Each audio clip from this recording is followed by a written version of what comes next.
Okay guys, here is your revision on arrays as we learnt it in the preliminary course. It's just going over some basic concepts of what arrays are and some examples. So an array is a data structure consisting of a collection or a variety of values. These could be strings or integers, and each value in the array is identified by an index.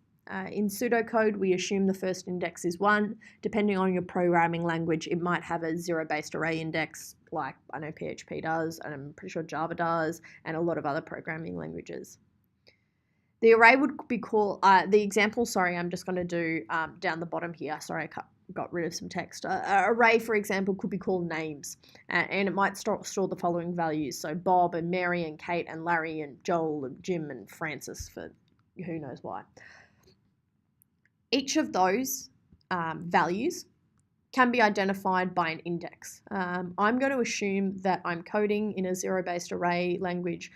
If I wanted to reference Bob, okay, Bob is the first index in my array, and therefore if I needed to call him or find out what the value was, say print to my screen, I would reference him with the name of the array, so names, and then in brackets the index, so he's index 0.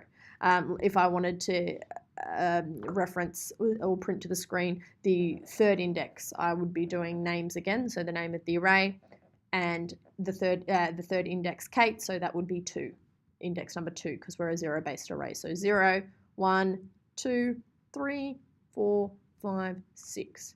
I use arrays so that I can store multiple values of the same data type. I cannot have an array that has the first 2 indexes as strings and then the rest of them as floating point or real values. Not possible, okay? An array is a data structure consisting of a collection of values of the same data type, okay? Of the same data type. It's really important that when I'm talking about single dimensional arrays, I look at them and I kind of conceptualize them in my head like a list of values referenced by indexed of the same data type.